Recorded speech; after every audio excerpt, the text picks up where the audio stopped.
निशिकांत दुबे जी, संख्या 101। माननीय मंत्री जी, माननीय सदस्य। अध्यक्ष महोदय, माननीय प्रधानमंत्री जी के नेतृत्व में नेशनल हाईवे का एक बड़ा काम हो रहा है और कोई ऐसा पार्लियामेंट नहीं है जहां की बड़ा काम नहीं हुआ है। इसके लिए मैं माननीय मंत्री जी को बधाई देना चाहता हूं। लेकिन आपके माध्यम से अध्यक्ष महोदय, मैं एक बड़ी अपनी पीड़ा बताना चाहता हूं कि एनएचआई तो भारत सरकार बनाती है, एनएचआई का अपना काम है, बढ़िया काम कर रही है। लेकिन जो एनएच है, एनएच के जो काम है वो स्टेट पीडब्ल्यूडी करती है और स्टेट पीडब्ल्यूडी जब करती है तो उसके ऊपर जो है मॉर्थ का, मिनिस्ट्री का कोई भी आप समझिए अधिकार नहीं रहता है या कोई उसके ऊपर बंधन नहीं रहता है। मैं अपने लोकसभा की बात कर रहा हूं अध्यक्ष महोदय। एनएच 114A में माननीय मंत्री जी ने आज से 5 साल पहले 4 फ्लाईओवर का शिलान्यास कर दिया। उसी तरह से एनएच 133 पर एनएचआई आधा जो है 4 लेन का प्रोजेक्ट बना रही है और एनएच आधा बना रही है, लेकिन इसके बावजूद भी 5 साल में वो 4 फ्लाईओवर नहीं बना और 133 पर जो एक फ्लाईओवर बनना है वो नहीं बन पाया। क्या आपके माध्यम से मैं मंत्री महोदय से ये कहना चाहता हूं, क्या उसके ऊपर आप क्या कार्रवाई करेंगे और मेरा एनएच कैसे बन जाएगा ये फ्लाईओवर, उसके ऊपर आप क्या कार्रवाई करेंगे? सम्माननीय स्पीकर महोदय, सम्माननीय सदस्य निशिकांत दुबे ने जो जानकारी दी है वो सही है। विशेष रूप से प्रदेश में स्टेट पीडब्ल्यूडी की ओर से काम होता है।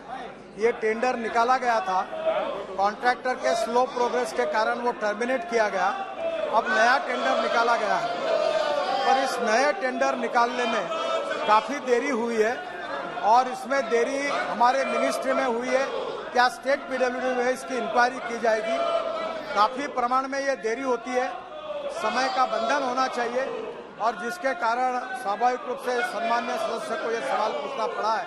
उसकी इंक्वायरी होगी और जिन्होंने देरी की है वो चाहे मिनिस्ट्री के हो चाहे स्टेट पीडब्ल्यूडी के हो, उनके ऊपर हम जरूर कार्रवाई करेंगे। ये कंस्ट्रक्शन का जो आरओबी है ये भी हमने 31/3/2021 को सैंक्शन किया था और कॉन्ट्रैक्ट टर्मिनेट ना अभी किया है। नए एजेंसी को पक्का किया जा रहा है और जल्दी ही नए एजेंसी के द्वारा काम शुरू होगा, ऐसा विश्वास मैं आदरणीय सदस्य को देता हूं। निशिकांत दुबे जी। अध्यक्ष महोदय, ये नेशनल हाईवे अथॉरिटी और एनएच जो रोड बना रही है वो इतनी बेहतरीन रोड बन रही है जिसमें कि स्पीड का जो है लिमिट होने के बाद भी गाड़ियां तेजी से चलती हैं। लेकिन 2 प्रॉब्लम मैं देख पा रहा हूं। एक तो सड़क के किनारे लोग घर बना ले रहे हैं, उसको एनएच कंट्रोल नहीं कर पा रहा है। दूसरा यह है कि स्पीड ब्रेकर जो है उसमें जगह जगह पर लगा दिए जा रहे हैं जिसमें रात में दिखाई नहीं देता है, 2 व्हीलर पड़ा जाता है। तीसरा, जानवर का एक बड़ा विषय है जो मेरे यहां भी है और लगातार मैं अखबारों में अभी खजुराहो वाला जो नेशनल हाईवे बना है उसके बारे में मैं लगातार देख रहा हूं। तो इन 3 प्रॉब्लम के बारे में मंत्रालय क्या सोच रहा है और क्या भविष्य में वो किस प्रकार की कार्रवाई करने वाला है? एक बात सम्मान्य अध्यक्ष महोदय, ये सही है कि मध्य प्रदेश में और अनेक राज्यों में विशेषता हमने अच्छे हाईवे बनाए हैं और रात को वहां के किसान जानवरों को छोड़ देते हैं, वो रोड के बीच में आके खड़े हो जाते हैं जिसके कारण एक्सीडेंट होते हैं। तो निश्चित रूप से राज्य सरकार को इसके बारे में कानून करके जानवरों को रोकने के बारे में कहा जाएगा।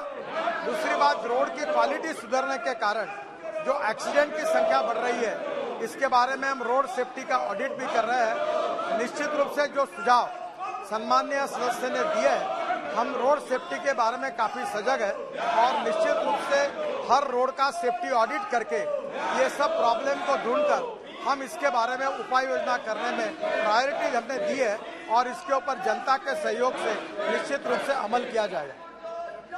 माननीय सदस्यगण, आप जिस तरीके का आचरण कर रहे हैं, इस संसद की, इस सदन की श्रेष्ठ परंपराएं रही है, उच्च परंपराएं रही है, उच्च मर्यादा रही है। लेकिन आप जिस तरीके का व्यवहार कर रहे हैं, जिस तरीके का आचरण कर रहे हैं, वह हमारे लोकतंत्र के लिए शोभा नहीं देता।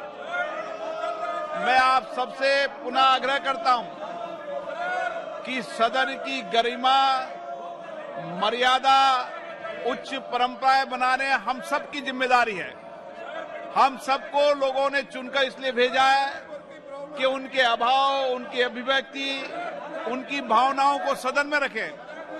आप यहां नारेबाजी करते हैं, प्ले कार्ड लगाते हैं, माननीय मंत्री जी के आगे प्ले कार्ड लगाते हैं। कोई माननीय सदस्य बेल में आकर स्पीकर से चर्चा करना चाहते हैं। ये तरीका उचित नहीं है और ये संसदीय परंपराओं के अनुरूप भी नहीं है। अगर आप इस संसदीय परंपराओं को जो श्रेष्ठ रही है उसके आचरण के कारण पूरा देश देख रहा है, आप कहां ले जाना चाहते हैं? अच्छी चर्चा करो, संवाद करो। मैं हर मुद्दे पर आपको पर्याप्त समय, पर्याप्त मौका दूंगा, लेकिन ये परंपराएं उचित नहीं है। यह आपका व्यवहार संसदीय परंपराओं के अनुरूप नहीं है। हम दुनिया के सबसे बड़े लोकतंत्र हैं। आप क्या व्यवहार कर रहे हैं यहाँ पर? पूरा देश आपको देख रहा है। अगर आप इसी तरीके का व्यवहार करेंगे, आचरण करेंगे, तो मैं सदन इस तरीके से चलाने वाला नहीं हूं। सदन की कार्रवाई 2 बजे तक के लिए